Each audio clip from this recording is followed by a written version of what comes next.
Hello दोस्तों, स्वागत है आपका अपने चैनल कैरियर टेक फंडा में। मैं खुशबू और आज एक बड़ी अपडेट निकल कर आ रही है बीएसएफ की तरफ से, यानी बॉर्डर सिक्योरिटी फोर्स की तरफ से जो हेड कांस्टेबल की आरओ एंड आरएम की वैकेंसी थी, है ना। आरओ और आरएम की वैकेंसी थी, यानी रेडियो ऑपरेटर और रेडियो मैकेनिक की जो वैकेंसी थी उसका फुल डिटेल नोटिफिकेशन आ चुका है और इसकी ऑनलाइन एप्लीकेशन भी स्टार्ट हो चुकी है 22 अप्रैल से। ठीक है, 22 अप्रैल से इसका ऑनलाइन एप्लीकेशन स्टार्ट हो चुका है और लास्ट डेट एप्लीकेशन की क्या रखी गई है? लास्ट डेट रखी गई है आपकी 12 मई। ठीक है, 12 मई इसकी लास्ट डेट रखी गई है। तो एप्लीकेशन फिल करने का टाइम बहुत कम रखा गया है, लेकिन एक हम बीएसएफ की सबसे बड़ी बात बता दें कि यहाँ पर जो भी रिक्रूटमेंट निकाला जाता है उसका विथिन 6 मंथ के अंदर आपको ज्वाइनिंग लेटर हाथ में दे दिया जाता है। ठीक है, तो इसका रिक्रूटमेंट प्रोसेस बहुत ही फास्ट है और जो भी कैंडिडेट्स यहाँ पर एलिजिबल हैं वो इस फॉर्म को ज़रूर अप्लाई करेंगे। इसका पे लेवल भी बहुत अच्छा है। ठीक है, तो इसमें एजुकेशनल क्वालिफ़िकेशन क्या मांगी गई है और कौन कौन से ट्रेड इसमें एलिजिबल है, सारा कुछ हम डिटेल जानेंगे। एज लिमिट क्या रखी गई है, तो वीडियो में बने रहिएगा सारी डिटेल्स जानने के लिए। उससे पहले अगर आपने हमारे चैनल को सब्सक्राइब नहीं किया है तो ज़रूर से कर लीजिए ऐसे ही जॉब अपडेट्स पाने के लिए। तो यहाँ पर पे स्केल अगर हम देखें head operator, radio operator and radio mechanic की, तो 25,500 से 81,100 रुपये जो है आपका बेसिक पे लेवल रखा गया है। अब देन यहाँ पर हम नेक्स्ट वैकेंसीज़ की बात कर लेते हैं, है ना। वैकेंसीज़ की बात करें तो हेड कांस्टेबल रेडियो ऑपरेटर के लिए यहाँ पर टोटल नंबर ऑफ वैकेंसी 139 रखी गई है और हेड कांस्टेबल आरएम के लिए यहाँ पर टोटल नंबर ऑफ वैकेंसी 19 रखी गई है, यानी 19 रखी गई है। ठीक है, वहीं जनरल के लिए कैटेगरी वाइज अगर वैकेंसी की बात कर लें तो जनरल के लिए यहाँ पर 83 वैकेंसी है। ठीक है, ओबीसी के लिए यहाँ पर 10 है, एससी के लिए यहाँ पर 9 है और एसटी के लिए यहाँ पर 37 वैकेंसी है। ठीक है, रेडियो ऑपरेटर में। वहीं अगर हेड कांस्टेबल रेडियो मैकेनिक की बात करें तो यहाँ पर जनरल के लिए 13 वैकेंसी है, ईडब्ल्यूएस के लिए 1 वैकेंसी है और ओबीसी के लिए 2 वैकेंसी है और एससी के लिए 3 वैकेंसी है। एसटी के लिए यहाँ पर कोई वैकेंसी नहीं है। ठीक है, नेक्स्ट अगर हम बात कर लें यहाँ पर जो 25% होता है, 25% आपका जो है एक्स सर्विसमैन्स के लिए यहाँ पर रिज़र्व रखा जाता है और 75% जो होता है वो डायरेक्ट एंट्री के लिए होता है, जो जनरल कैंडिडेट्स होते हैं। ठीक है, उनके लिए यहाँ पर रखा जाता है। देन अगर हम नेक्स्ट बात कर लें इसकी रिक्रूटमेंट डेट्स की, है ना, इसके रिटन एग्ज़ाम की डेट भी यहाँ पर नोटिफिकेशन में दे दी गई है। तो जो फर्स्ट फेज का एग्ज़ाम होगा, ठीक है, इसमें टोटल 3 फेज होते हैं। फर्स्ट फेज आपका रिटन टेस्ट होता है, देन सेकंड फेज आपका पीएसटी और पीईटी होता है, यानी फिजिकल स्टैंडर्ड टेस्ट और फिजिकल एफिशिएंसी टेस्ट होता है। देन थर्ड फेज क्या होता है आपका मेडिकल होता है। ठीक है, तो यहाँ पर रिटन टेस्ट की डेट दे दी गई है। दोनों जो आरओ और आरएम की वैकेंसी है दोनों 4 जून को, ठीक है, इसका रिटन टेस्ट होगा और ये रिटन टेस्ट आपका ऑफलाइन होगा, यानी ओएमआर बेस्ड एग्ज़ाम यहाँ पर होगा, ऑफलाइन एग्ज़ाम होगा, ये ध्यान दीजिएगा। ठीक है, नेक्स्ट अगर हम बात करें सेकेंड फेज की, ठीक है, सेकेंड फेज क्या है, यहाँ पर जो कैंडिडेट्स फर्स्ट फेज क्वालिफाई करेंगे देन वे सेकेंड फेज में जाएंगे और सेकेंड फेज क्या है आपका पीएसटी है, यानी physical standard test and PET यानी फिजिकल एफिशिएंसी टेस्ट होगा। फिजिकल स्टैंडर्ड टेस्ट में आपको क्या देखा जाएगा, हाइट देखी जाएगी, ठीक है, वेट देखा जाएगा और चेस्ट देखा जाएगा मेल कैंडिडेट्स का। यहाँ पर मेल और फीमेल दोनों कैंडिडेट्स एलिजिबल हैं इस फॉर्म को फिल करने के लिए। ठीक है, और वहीं फिजिकल एफिशिएंसी टेस्ट की अगर बात करें तो यहाँ पर आपसे रनिंग कराई जाएगी। ठीक है, रनिंग कराई जाएगी, देन आपसे लॉन्ग जंप कराया जाएगा और देन उसके बाद आपको हाई जंप कराया जाएगा फिजिकल एफिशिएंसी टेस्ट में। ठीक है, अब जो और यहाँ पर एक चीज़ क्या होगा, सेकेंड फेज में dictation test and paragraph reading test भी आपको कराया जाएगा। ये dictation test and paragraph test आपको किसके लिए सिर्फ कराया जाएगा, यहाँ पर रेडियो ऑपरेटर, ठीक है, हेड कांस्टेबल रेडियो ऑपरेटर की जो पोस्ट है उसके लिए ये चीज़ है dictation test and paragraph reading test. Radio mechanic के लिए ये टेस्ट नहीं है, ठीक है। थर्ड फेज क्या होगा? थर्ड फेज आपका मेडिकल एग्जामिनेशन होगा, ठीक है। मेडिकल एग्जामिनेशन आपका थर्ड फेज में रखा गया है। नेक्स्ट अगर हम बात कर लें फाइनल रिजल्ट कैसा आपका डिक्लेयर्ड करा जाएगा, तो फाइनल रिजल्ट आपका head constable RO and RM के लिए separately and merit will be prepared in following manner, ठीक है। इसमें कैसे रेडियो ऑपरेटर के लिए कैसे फाइनल रिजल्ट डिक्लेयर किया जाएगा? Total marks obtained the OMR based written test 200 test, मतलब 200 मार्क्स का आपका रिटन टेस्ट होगा और डिक्टेशन टेस्ट आपका 50 मार्क्स का होगा, यानी टोटल 250 मार्क्स का आपका है रेडियो ऑपरेटर का होगा, ठीक है। और रेडियो मैकेनिक के लिए यहाँ पर OMR बेस्ड टेस्ट यानी 200 मार्क्स का जो OMR बेस्ड टेस्ट होगा उसी पे आपका मेरिट बनेगा, ठीक है।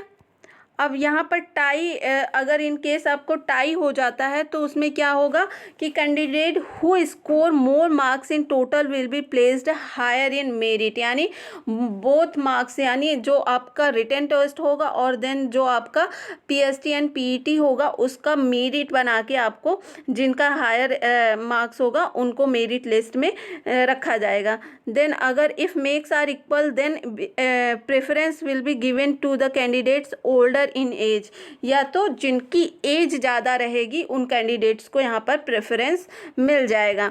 अब नेक्स्ट हम एलिजिबिलिटी क्राइटेरिया कंडीशंस देख लेते हैं, ठीक है। एजुकेशनल क्वालिफिकेशन क्या होनी चाहिए? यहाँ पर एजुकेशनल क्वालिफिकेशन आपका 12th होना चाहिए, ठीक है, 12th होना चाहिए। और 12th भी किससे होना चाहिए? आपका फिजिक्स केमिस्ट्री मैथमेटिक्स आपके 12th में सब्जेक्ट्स होने चाहिए और इसमें एग्रीगेट आपके 60% मार्क्स होने चाहिए फिजिक्स केमिस्ट्री मैथ तीनों सब्जेक्ट को मिलाकर, ठीक है। नेक्स्ट, या तो आप ये चीज़ें हो 12th में आपके फिजिक्स केमिस्ट्री मैथ में 60% मार्क्स हो, या तो आपका 10th होना चाहिए और विथ 2 years ITI होना चाहिए, ठीक है। 10th विथ 2 years वाले ITI कोर्स होना चाहिए इन रेडियो एंड टेलीविज़न और इलेक्ट्रॉनिक्स इंजीनियरिंग, ठीक है। इन ट्रेड्स से जिन्होंने ITI कर रखा है उनको जो है यहाँ पर मौका मिलेगा, ठीक है। और वहीं यही सेम चीज़ एजुकेशनल क्वालिफिकेशन RM के लिए रखी गई है, यानी रेडियो मैकेनिक के लिए भी सेम चीज़ रखी गई है कि आप 12th होना चाहिए, 12th में आपके फिजिक्स केमिस्ट्री मैथमेटिक्स में 60% एग्रीगेट मार्क्स होने चाहिए, या तो आपका 10th होना चाहिए और 2 years का ITI होना चाहिए, ठीक है। इन रेडियो टेलीविज़न और general electronics computer operator and programming assistant data programming, ठीक है, इन ट्रेड्स में आपका ITI होना चाहिए। अब एज लिमिट की अगर हम बात करें, ठीक है, एज लिमिट यहाँ पर बात करें तो जनरल वालों के लिए 25 साल रखी गई है अपर एज लिमिट, ठीक है। 25 साल से अधिक नहीं होने चाहिए जनरल कैंडिडेट्स, और OBC कैंडिडेट्स को यहाँ पर 3 साल का एज रिलैक्सेशन मिल जाएगा यानी 28 साल, और SC ST कैंडिडेट्स को यहाँ पर 5 साल का एज रिलैक्सेशन मिल जाएगा, ठीक है। नेक्स्ट अगर हम बात कर लें फिजिकल स्टैंडर्ड की, ठीक है। फिजिकल स्टैंडर्ड यहाँ पर क्या रखा गया है? जो मेल कैंडिडेट्स हैं उनकी हाइट 168 सेंटीमीटर्स होनी चाहिए, ठीक है। जो मेल कैंडिडेट्स हैं उनकी हाइट 168 सेंटीमीटर होनी चाहिए, और जो हिली एरियाज़ के कैंडिडेट्स रहेंगे, ठीक है, जो हिली एरियाज़ के कैंडिडेट्स रहेंगे उनको यहाँ पर हाइट में छूट मिल जाएगी, 3 सेंटीमीटर का एज जो हाइट में छूट मिल जाएगी, ठीक है। नेक्स्ट अगर यहाँ पर SC ST कैंडिडेट्स की बात करें तो SC ST कैंडिडेट्स को यहाँ पर 5.5 सेंटीमीटर का जो है हाइट में छूट मिल जाएगा, यानी 162.5 सेंटीमीटर SC ST कैंडिडेट्स के लिए यहाँ पर हाइट रहेगी।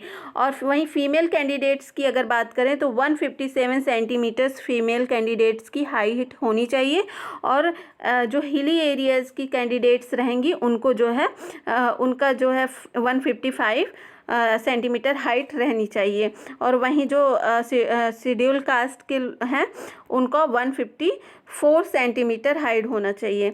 अब देन चेस्ट की अगर हम बात करें तो मेल कैंडिडेट्स के लिए चेस्ट जो है 80 सेंटीमीटर होना चाहिए और 85 सेंटीमीटर जो है आफ्टर एक्सपेंशन, यानी फुलाने के बाद आपका 85 सेंटीमीटर होना चाहिए। ठीक है, और वेट यहाँ पर proportionate to height and age. ठीक है, हाइट और एज के अकॉर्डिंग आपका वेट होना चाहिए। नेक्स्ट अगर हम यहाँ पर फिर से EWS कैंडिडेट्स कौन कौन से एलिजिबल रहेंगे उसके बारे में ये नोटिफिकेशन में दिया गया है डिटेल। ठीक है, तो ये नोटिफिकेशन आपको टेलीग्राम ग्रुप में मिल जाएगा। टेलीग्राम ग्रुप का लिंक आपको डिस्क्रिप्शन बॉक्स में मिल जाएगा, तो वहाँ से आप ज्वाइन करके आप ये नोटिफिकेशन डाउनलोड कर सकते हैं। ठीक है, नेक्स्ट अगर हम बात कर लें मेथड ऑफ सिलेक्शन। ठीक है, सिलेक्शन कैसे होगा, तो यहाँ पर फर्स्ट फेज का जो रिटन एग्जामिनेशन होगा वो OMR बेस्ड होगा, है ना, ऑफलाइन एग्ज़ाम होगा इसका। और इसमें जो आपका टाइमिंग रहेगा, ठीक है, एग्ज़ाम का टाइमिंग क्या रहेगा, 2 आवर्स, 2 घंटे का आपका एग्ज़ाम रहेगा। और टोटल नंबर ऑफ क्वेश्चन की बात करें तो यहाँ पर 100 क्वेश्चंस आपसे पूछे जाएंगे। ठीक है, 100 क्वेश्चंस पूछे जाएंगे और पर क्वेश्चन कितने नंबर का होगा, 2 नंबर का क्वेश्चन होगा। पर क्वेश्चन आपका 2 मार्क्स का होगा। ठीक है, अब यहाँ पर सिलेबस की बात कर लें तो 4 पार्ट में सिलेबस आपका डिवाइड किया गया है। फिजिक्स से आपके 40 क्वेश्चन रहेंगे, मैथमेटिक्स से आपके 20 क्वेश्चन रहेंगे, केमिस्ट्री से 20 क्वेश्चन रहेंगे एंड इंग्लिश एंड जीके से आपके 20 क्वेश्चन रहेंगे। ठीक है, और फिजिक्स केमिस्ट्री मैथ्स आपको कहाँ से पूछा जाएगा, जो 12th इंटरमीडिएट में आपने पढ़ा हुआ है, 10+2 मतलब 10th और 12th की जो फिजिक्स केमिस्ट्री होती है लेवल इसका यही रहने वाला है। ठीक है, और इंग्लिश एंड जीके की अगर बात करें तो करंट अफेयर्स होना चाहिए आपको। History, geography and general science से इसमें क्वेश्चंस आपके आएंगे। ठीक है, और निगेटिव मार्किंग भी यहाँ पर रखी गई है। इस पेपर में निगेटिव मार्किंग भी रहेगी। ठीक है, पर क्वेश्चन 2 मार्क्स का रहेगा और 1/4 निगेटिव मार्किंग रहेंगी, यानी 0.25 की निगेटिव मार्किंग यहाँ पर रखी गई है। ठीक है, और जो आपका रिटन टेस्ट होगा उसके लिए क्वालिफाइंग आपका परसेंटेज क्राइटेरिया लगा दिया गया है कि 38% जो है अगर आपने फर्स्ट फेज में ऑब्टेन किया है, ठीक है, रिटन टेस्ट में आपने 38% ऑब्टेन किया है मार्क्स, देन आप जो है सेकेंड फेज के लिए क्वालिफाई रहेंगे, जनरल, OBC और EWS वाले। और SC ST जो कैंडिडेट्स हैं वो 33% आपको रिटन टेस्ट में लाना होगा। नेक्स्ट अगर हम बात कर लें सेकेंड फेज के लिए, ठीक है, सेकेंड फेज के लिए आपको क्या क्या कराया जाएगा। ठीक है, फिजिकल स्टैंडर्ड टेस्ट आपका होगा, हाइट, चेस्ट, वेट, ये सारा कुछ आपको डिटेल में पहले ही बता दिया। और फिजिकल इफिशियंसी यानी पेट में आपको क्या क्या कराया जाएगा, तो ये आपको 1.6 मेल कैंडिडेट्स के लिए है, 1.6 किलोमीटर की रेस कराई जाएगी आपको 6.5 मिनट में। ठीक है, और लॉन्ग जंप कराया जाएगा, 11 फीट का लॉन्ग जंप कराया जाएगा और 3 चांस आपको मिलेंगे। इसमें आपको लॉन्ग जंप 11 फीट का करना होगा एंड देन आपको हाई जंप करना होगा 3.5 फीट का, और इसमें भी आपको 3 चांस दिए जाएंगे। ठीक है, वहीं फीमेल कैंडिडेट्स की बात करें तो यहाँ पर 800 मीटर्स की रेस होगी, 4 मिनट में आपको कंप्लीट करनी होगी। और जो लॉन्ग जंप है उसमें 9 फीट की आपकी लॉन्ग जंप होगी और आपको भी यहाँ पर 3 चांस मिलेगा। और जो हाई जंप की बात करें तो यहाँ पर 3 फीट की हाई जंप आपको लगानी होगी। ठीक है, अब डॉक्यूमेंटेशन की बात कर लें तो वेरिफिकेशन ऑफ ओरिजिनल डॉक्यूमेंट्स। ठीक है, जब डॉक्यूमेंट वेरिफिकेशन के लिए बुलाया जाएगा तो आपके पास फ़ोटो आइडेंटिटी कार्ड होना चाहिए, जो कि आप फॉर्म फिलअप करते टाइम आप अपना आइडेंटिटी प्रूफ लगाएंगे। फिर एजुकेशनल सर्टिफिकेट होना चाहिए, यानी 10th 12th का आपके पास सर्टिफिकेट होना चाहिए। देन ITI का सर्टिफिकेट होना चाहिए, बर्थ सर्टिफिकेट होना चाहिए, EWS से हैं तो उसका सर्टिफिकेट आपके पास होना चाहिए, OBC सर्टिफिकेट होना चाहिए यदि नॉन क्रीमी लेयर हैं। ठीक है, और सर्टिफिकेट ऑफ एलिजिबिलिटी, और अगर SC ST कैंडिडेट्स हैं तो उनका सर्टिफिकेट आपके पास होना चाहिए, ठीक है। अगर बीएसएफ में आपने पहले जॉब कर रखी है तो उसका आपके पास सर्टिफिकेट होना चाहिए, साथ ही साथ आपके पास एनओसी होना चाहिए, ठीक है। और देन आपको फिर क्या, ये जो ईएक्स सर्विसमैन है उनका सर्टिफिकेट होना चाहिए अगर वो ईएक्स सर्विसमैन रहे हैं तो, ठीक है। तो यहाँ पर आपको अब डिक्टेशन टेस्ट की बात कर ली जाए, ठीक है। ये सिर्फ रेडियो ऑपरेटर के लिए, हेड कांस्टेबल रेडियो ऑपरेटर के लिए डिक्टेशन टेस्ट रहेगा, रेडियो मैकेनिक वालों के लिए नहीं रहेगा, ठीक है। तो यहाँ पर डिक्टेशन टेस्ट आपका इंग्लिश राइटिंग कराई जाएगी, ठीक है। इंग्लिश राइटिंग आपको 150 वर्ड्स डिक्टेट किए जाएंगे, यानी बोले जाएंगे और आपको उसको सुन के लिखना होगा, और ये टोटल 50 मार्क्स का होगा आपका। और पैराग्राफ रीडिंग में to test proficiency in punctuation and reading of the candidate, है ना। आपसे यहाँ पर रीडिंग भी करवाया जाएगा और प्रोफिशिएंसी देखी जाएगी कि आप मतलब चीज़ें पढ़ लेते हैं कि नहीं पढ़ लेते हैं, ठीक है। ये कैसा होगा, ये क्वालिफाइंग इन नेचर रहेगा।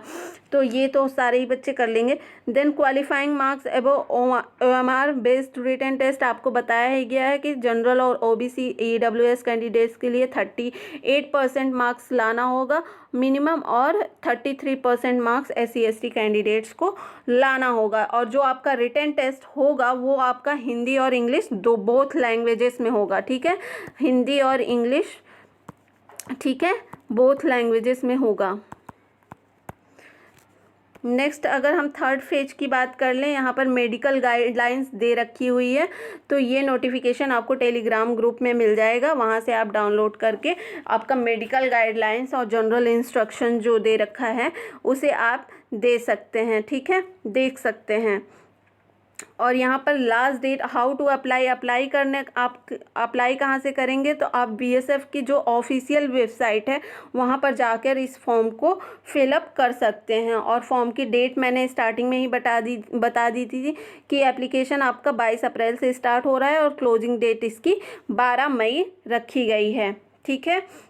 और यहाँ पर एप्लीकेशन फ़ी की बात करें तो एप्लीकेशन फ़ी आपका जो जनरल ओबीसी और EWS कैंडिडेट्स हैं उनको 100 रुपये जो है एप्लीकेशन फ़ी रखी गई है, और SC ST और ऑल वुमेन कैंडिडेट्स के लिए यहाँ पर कोई फीस नहीं रखी गई है, ठीक है, कोई एप्लीकेशन फ़ी यहाँ पर नहीं रखी जाएगी। अब देन आपका रिक्रूटमेंट सेंटर्स जब आपकी मतलब कि हो जाएंगे, तीनों फेज ऑफ क्वालिफाई हो जाएंगे, तो आपको ज्वाइनिंग कहाँ कहाँ पर मिलेगी, ठीक है। श्रीनगर में मिल जाएगी, जम्मू, जालंधर, जोधपुर, गांधीनगर, कोलकाता, इन जगहों पर आपको ज्वाइनिंग मिल सकती है। ये कदमताल, गुवाहाटी, ठीक है। देन अगरतला, भिलाई, दिल्ली, बेंगलोर,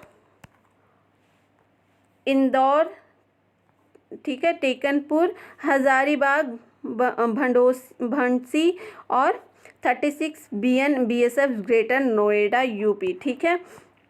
तो ये रही आज की हमारी वैकेंसी डिटेल। आई होप आपको ये वीडियो अच्छी लगी है। अगर अच्छी लगी हो तो वीडियो को लाइक और चैनल को सब्सक्राइब ज़रूर करें, ठीक है। ऐसे ही आगे जॉब अपडेट्स पाने के लिए मिलते हैं नेक्स्ट वीडियो में नई अपडेट के साथ। तब तक के लिए बहुत बहुत धन्यवाद।